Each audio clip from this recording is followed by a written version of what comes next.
Right, so let's continue the discussion that we are having, and we are moving on. I'm unable to read your messages. Now, we are moving on to matters that have come up as far as remuneration or salaries of CEOs are concerned. And by CEOs, I mean CEOs of state-owned enterprises. I can now read your message, so let me read it. Musa Abata says, I totally disagree with those who are saying Honorable Ayariga did not provide enough evidence. Honorable Ablakwa and the two people as witnesses testified that they had also received the envelopes. So that's the end.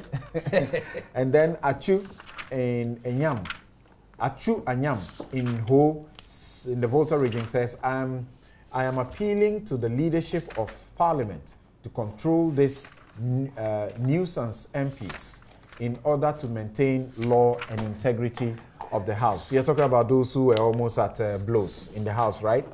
JB in Sawam says that Mahama Ayariga from the onset knew his allegation was flawed and of no basis. How can a lawyer just go on radio based on hearsay with no shred of evidence and think Ghanaians will buy it? In fact, we need a serious minority for a better Ghanaian parliament. Kofi Atta in Cambridge says that the Joe Gate committee woefully failed to establish the facts regarding the bribery allegation, and that amounts to contempt of the people. I sincerely believe that Boache Jako did not offer any bribe, neither did Osei Wusu give money to Muntaka Mubarak. However, it appears some money changed hands, as Ayariga, Ablakwa, and Suhini claimed they received money from Muntaka and later returned it to him. Spike is sending us a message from Cincinnati in Ohio. He says, Mahama Ayariga should admit he manufactured this bribery scandal story. Next time, he should try to be honorable and not waste our time. Gorazo in the UK, in Kent, says Ayariga must be referred to the Privileges Committee. Okay, you don't want the matter to end at this point. I will read Benjamin's message. Benjamin has a last message I'll read. Benjamin Osei in Edinburgh says that Mahama Ayariga has wasted the time of all Ghanaians. No bribery took place. It was just their hatred of Boache Ejako that necessitated this needless allegation. Ayariga does not deserve to be called honorable, and he should be punished severely. Okay, it's not fair. People are sending their messages and we are unable to read them. Yes, you do that all the time, don't you? Don't you? Now, actually, they are crying over the biscuits too. No. It hasn't come to that. As to who is taking the whole biscuit and who is taking part of it. I was watching them fight over biscuits. That is most scandalous. Right.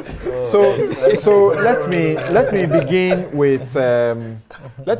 with Kweku on this issue about the revelation that, and I asked people whether they thought that was really news, that Opuni, Mr. Opuni of the COCOBOD, formerly of the COCOBOD, the CEO, was receiving 75,000 Ghana cedis a month.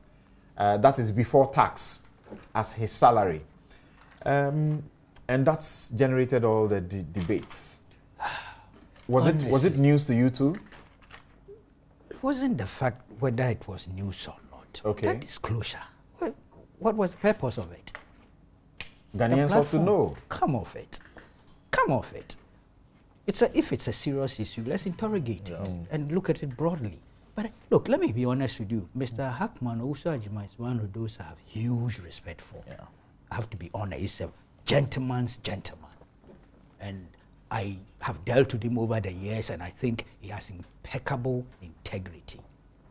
But this gaffe, I'm unable to sustain it. You call it a gaffe? It is.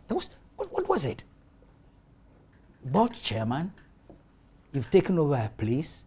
You think perhaps salary levels are outrageous. We all know it's not restricted to peculiar to that particular outfit. You want to do something about it, you go and do it properly. Board will sit, you go about it properly.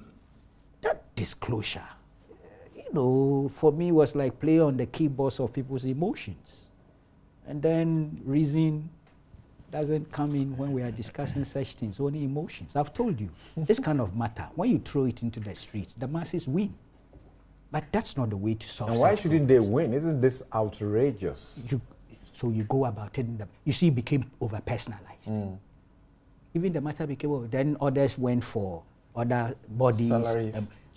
That means there's a big problem out there. But it ought to be said that I hear that it's been disputed about some of those salaries, including I read a gentleman who said, I actually put them out as a joke on my platform. You don't mean it? Yes, I read his post that I put it out as a joke on my platform.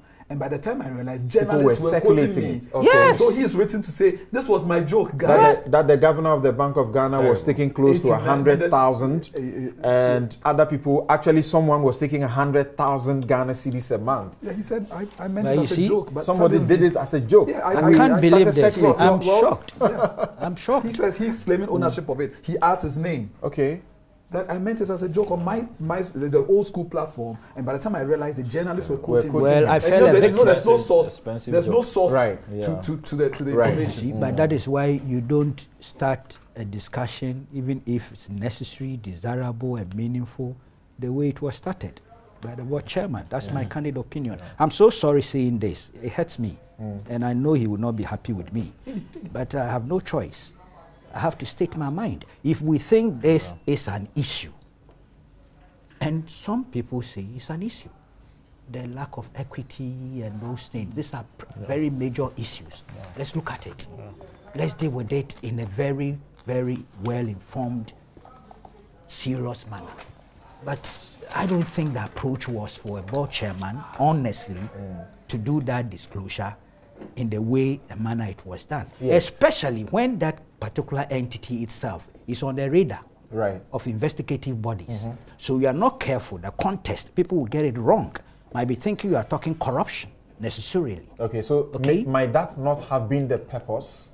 If that was Let's the purpose, teach them further so that the investigations going on will be seen by the public to be more because it is Mr. Hackman, and because I know him, and because I think, I believe he's got integrity. Right.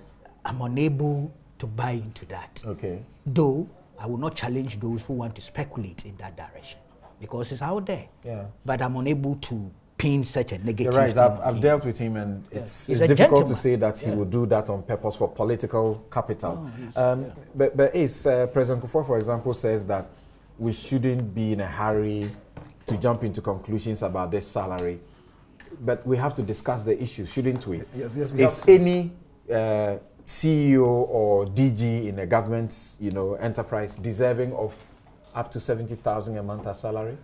I think that the President Kufour speaks with a lot of wisdom, and I think that it was his own way of reprimanding the situation. The situation. Diplomacy. I'm being diplomatic. All right. I think that he was reprimanding Hackman. Okay. That, you see, we must understand the issues of the boardroom. You are the chairman of a board. You're just appointed. You go in there and you find a situation. What steps are being taken in the boardroom? Now, we must understand that for a lot of these organizations, both the Constitution and the empowering statutes make the president the appointing authority. Please, it doesn't make him, it doesn't make the president the super CEO of the organization. People, let's get the context right. He's the appointing. So people are saying, how can somebody earn more than the president when the president is the CEO? It's a false allusion. It's a false illustration. I mean, in law and in fact and in corporate practice, it doesn't make sense. Let's stop the emotionalism. The president appoints. There's no, in some of these, there's no process apart from probably going to a public service commission in some instances. So a president literally headhunts. He meets you, he talks to 2 or 3 people, he appoints one. Or he might not talk to anybody and appoint somebody. Do we want a situation like Kenya where for all of these offices, advertisements are placed? Right. And interviews are held. Judges, everything. Right? And then people are appointed. Do we want that? Maybe we should start having the discussion. A president isn't bound to do it. But a president can decide that, you know what, although I'm the appointing authority, I want advice on all of these positions. Everybody who wants to go to any of these places, apply for it. Let's have mass applications. We whittle down and we appoint the person. But that will not determine the remuneration. It cannot be said that because the president appoints alone, the person takes more remuneration than any other person. No, remuneration is negotiated. If I go for an interview, I'll tell you what I think I'm worth. If you agree to give it to me, great. If we negotiate lower or even higher, that's great. But you cannot then say that because I didn't do anything, after I have been appointed, I don't deserve the salary. If you appoint me and you think I don't deserve my salary, you sack me. Yeah. You do not say that, well, for the 3 or so years that I enjoyed it, I didn't deserve it because the entity didn't make profit. I negotiated my pay. It is the board that approves remuneration. And of course, if Ghanaians think that the remuneration is way out there and it is unfair and insensitive, we have the right to speak about it. And I think that that ought to be respected. But the view also ought to be respected that when the man sat before the president or the board or whoever approved his remuneration, he stated what he thought his package could be. And it was approved for him. If we want to change it, remember, the law will not allow you willy-nilly to reduce anybody's salary. The Labour Act will not allow you to do that. You may decide then to terminate his appointment, and then for the new person, you offer the person less. But but it's also good that we get to find out, people, Ghanaians, we ain't poor. Okay? We're not poor. As you can see, when the need arises, we find the money. Let's demand more from Samia Blakwa and Afenyo Makin. They know that there's money in this country. They know the kind of benefits they receive. I mean, you heard Mr. Blakwa talking that some of the money they receive is in envelopes, and it's supposed to be official payments. Now let's ask how many times a month he gets official payments in envelopes. There is money. Let's demand more from these people. They can do much more for us than they are doing. But the issue is not being picky about Dr. Opuni and his salary. He negotiated his salary. And really, you think that... Let's assume that he came in with a certain set of qualifications. I'm sorry, if you're interviewing me for your job, I'm not going to ask for chicken and rice or a song and a dance. I'm going to ask for an arm and a leg and a head too. Because I think I know my value, I know my worth. Right? And if you won't pay, you can negotiate lower with me, or I go on and do what I'm doing. And the president made a point. Those who want to make money don't join this government because they won't make that kind of money. So if you want to draw the line, let's draw the line. The point I was getting to, I doubt we can hire you. But tell me, I'm chief and tell me, do you sincerely think that we should work on the salaries? We should work on these salaries, and that going forward, nobody should be earning this much. Because people are actually asking, whoever approved that amount of money for the CEO also ought to be answering questions. I agree. So let's ask the questions, but let's go further. Let's ask deeper questions. Questions like, what's the turnover of the organization? Good. What's the turnover of the organization? Good. I mean, authorities, ministries, departments differ in weight.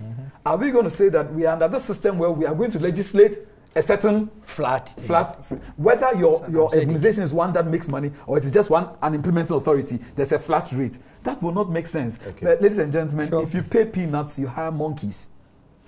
All right.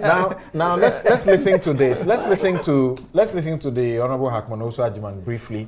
When we are done, this is how the media took the discussion.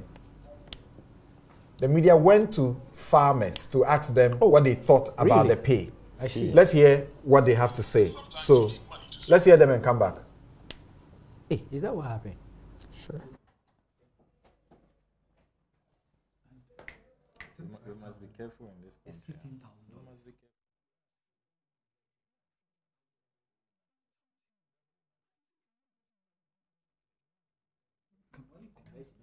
Okay, you saw the pictures there if you're watching on TV, but you didn't have any sound because we have some challenges. We are unable to play you the sound.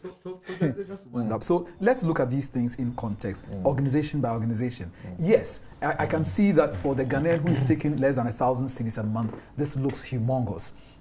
And I think that there ought to be some sensitivity to the organization and the people they work with. Some of the extrapolation into the farmers' scenario is a tad unfair. The price paid to farmers for cocoa is determined by government. As long as COCOBOD has found the money to pay them, it is the money that is paid to the staff is not taken from the farmers, literally. So we need to understand it within context. And that's why I think that negotiate your package. I made a point. When I've sat on interview panels, the question most Ghanaians have failed is, how much do you want us to pay you? They hardly can answer the question. They are scared to mention figures. Let's, as I say, if you fear money, God won't give you money because He won't give you something you're afraid of. Okay. Well, there may not be jobs. People go, and that's the last hope of getting a job. So they are unable to name their salary. They say anything you pay. Anything you pay. Some are actually ready to work without pay. Right. Okay. So, how did you make of all of the revelation, and going forward, what should we be doing? I must also state that the Honorable Hackman Osajiman is somebody I respect very much, a towering figure, and that has to be stated. And I want to shift this discussion away from him, and just to say that for some months now, actually since the declaration of results, it is beginning to appear that Dr. Opuni, I think I can now begin to point to some witch hunt. He was the first CEO to be fired, and how it was done. You remember that even senior citizen Dr. KB Asante, said that he was not treated fairly.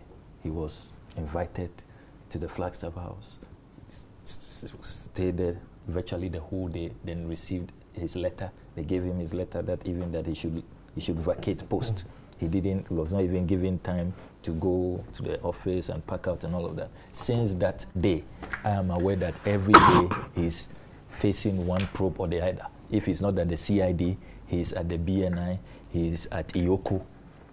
I mean, his board chairman I think he's been going, where he's been going is IOCO, where he goes maybe once a week or something like that. It's now that it's beginning to reduce a bit. But in the early days, he appeared before. It was even reported in the media that he has questions to answer at the CID, and then his board chairman was roped in at some point. Board chairman has also been invited several occasions. They have not been told what their crimes are, and this is the latest one. Contracts that he gave, particularly in the dying days of the government, they are all being reviewed because some of them, according to IOCO, are tainted with fraud. Legitimate, they should investigate. Nobody is against investigations. Nobody is against investigation. Nobody is against, identifying wrongdoers and punishing them. But there is a procedure and there's a way you go about it. And this issue about salaries, which is the latest installment on the head of Dr. Opuni, did he fix his own salaries? Did he fix his own salary? And what was his predecessor receiving? That's a good question. Yeah, what has been, the standard practice with COCOBOD? Correct. We all know that COCOBOD is the hen that lays the golden egg. And people do not know that. I mean, even the stabilization of our currency. If anything goes wrong at COCOBOD, the entire economy collapses. It's a very, very sensitive place, and I honestly think that there's even something morally and ethically wrong with putting out people's salary out there without their knowledge and all of that. It's not proper. If the board wants to review working conditions of top management, you do it within the boardroom. Article 71, we know your salaries. What is wrong with that? Do it within the boardroom. We know your salaries. You don't know all their salaries, I promise you. They will never disclose it. You see, but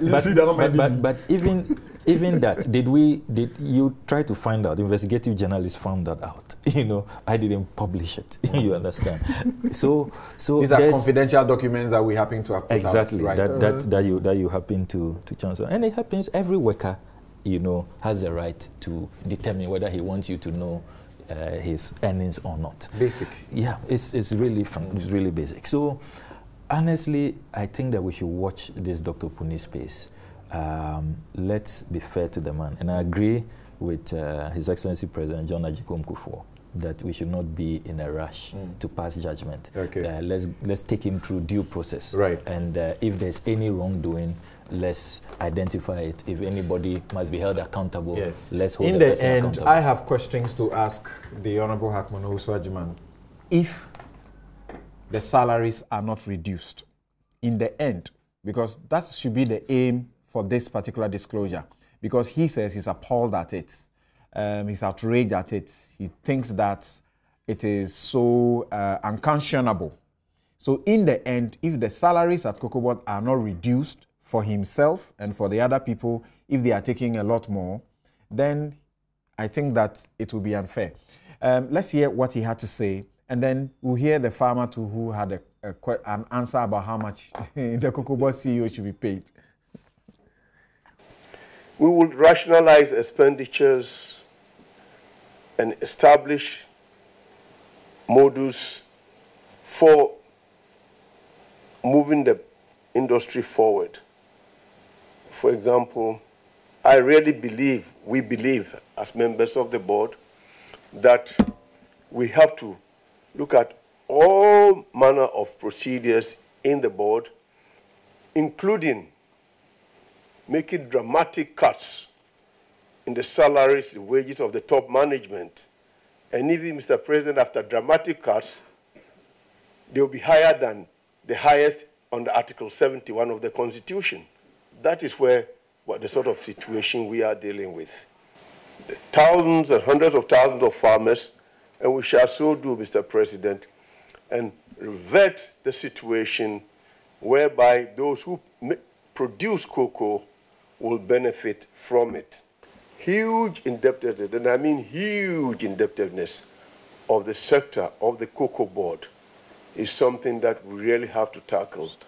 Indeed, when you look at it, then the indebtedness or the huge debt overhang of the government itself becomes paris into insignificance.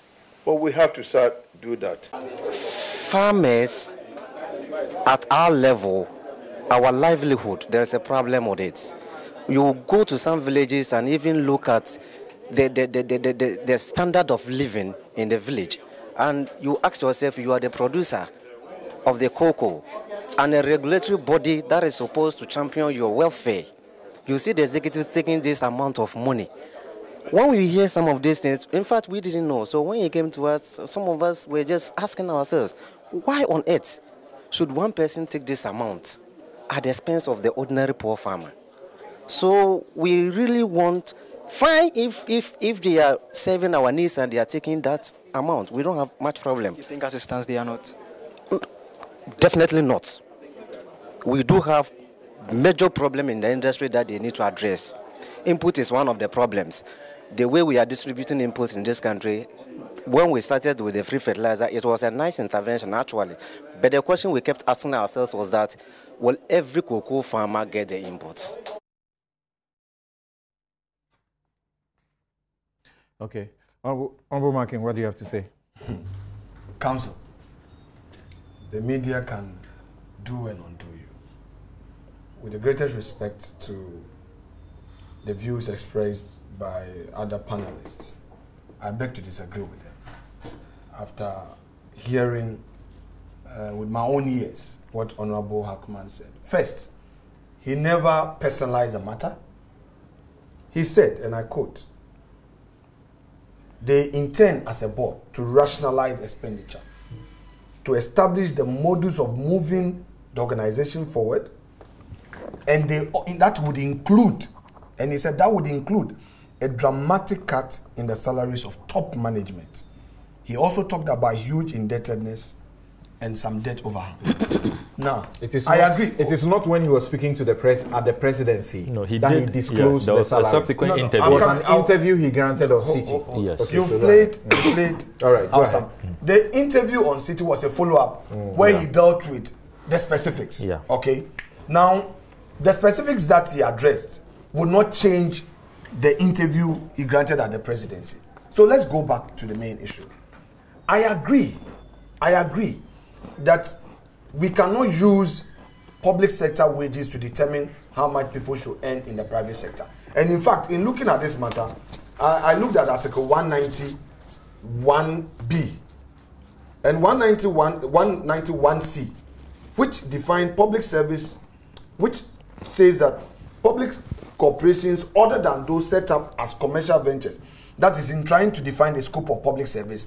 What Article 191B is saying that those public-owned institutions that are set up for commercial purpose, you cannot include them as part of public service. So then I agree that any publicly owned institution or any public institution which is for public commercial purpose, you cannot say that you are going to look at their salaries in accordance with the standard in the public service. It's a private, it's for a commercial venture, and the board so determines.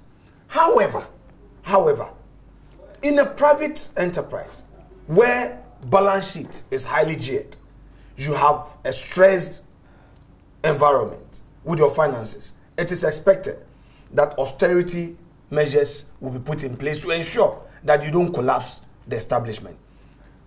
My understanding of what Mr. Hackman Owusu-Agyemang said was that, well, as a new board, we've come to meet COCOBOD in districts. We are not against, in principle, top executive earning good salaries. In fact, he never talked about lower management or ordinary workforce. He said top executive. And he felt that looking at the state of finances, one of the measures they were going to undertake was to look at how the top executive were remunerated. He didn't get it wrong at all, because he's a new chairman of the board. He takes responsibility. And we all talking about the situation. Chami says, look, if we don't manage COCOBOD well, we'll be in crisis with respect to our economy. If you go to Bank of Ghana, there are conditions of service, you cannot match it. You can't match it.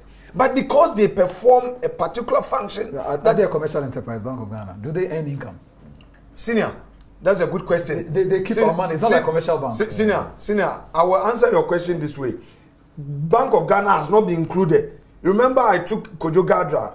Has not been included. Has COCOBOD been included? Well, they have said it's a commercial enterprise. Yes, cocoa. Yeah, they sells cocoa. Yes, they have said yes. So it's a commercial enterprise. It's an exception. But I'm saying that, you know, Supreme Court said that those institutions that have not been expressly listed, I cannot bring them in. When I went to 94.3b, when I went to court, that certain bodies should be seen as a public institution. So COCOBOD is not in it. No, COCOBOD comes under 191B, which is an exception, meaning that it's a commercial. Yes, it's a commercial. But on the question of Bank of Ghana, I'm saying that it has not been listed here under 190 as forming part of public service.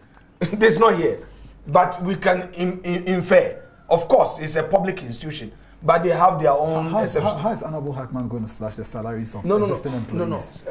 Okay, senior. What process? I shouldn't say senior. It doesn't matter. Mr. Hackman Owusu-Agyemang says that as a board, they're going to take certain austerity measures. Like slash salaries. How's he going to do that? No. What I'm saying is that they're going to meet as a board. It's not going to be an individual decision. Yes, but does a board have the power, when I've entered into an employment contract, which is a bilateral contract, to unilaterally vary the terms of the contract? Yeah. You are right in saying that a board can hold on. And meanwhile, your labor law says that you cannot review to the disadvantage. It's okay. You take it easy. Why? They're asking a legal question. You're also asking a political question. No, it's not a legal question. He's adding a legal question. No, he's not. He doesn't have the capacity. He does. He has.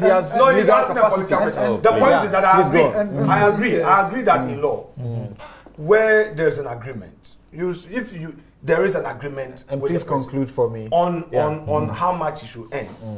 You cannot vary it. But as a board, you cannot vary unilaterally. Yes, you cannot vary unilaterally. But as a board, you can renegotiate. You can negotiate. And I refuse to negotiate. What are you going to do? Let me look at it from that angle. That's you come to me. You hired me. You say you're paying me 100,000. You come back. By the way, Mr. Opuni, Dr. Opuni is not there. So there wouldn't be any need to negotiate. No, but he's not the only one affected. No. So we are said senior staff. Right. So the top executive, who comes to the top executive? That's why this. I am saying that. Yes. Thank you. Yeah, I agree. But don't let you see. You bring it out there in the public domain. So Everybody is going to expect a slash. Then you come up against the legal brick wall, which you can't scale. What explanation then are you going to Ghanaians? All right. So you do some sorry, senior. Respect. It's as simple like that. My production is calling on me. I need to take this break now. It has to be now. So that I come we'll go and return. When we return, I come and do with the ambush. We'll try and see if we can say a couple of comments about Bank of Ghana and the developments. The president says that he has received the resignation with considerable what? We'll be right back. Regret.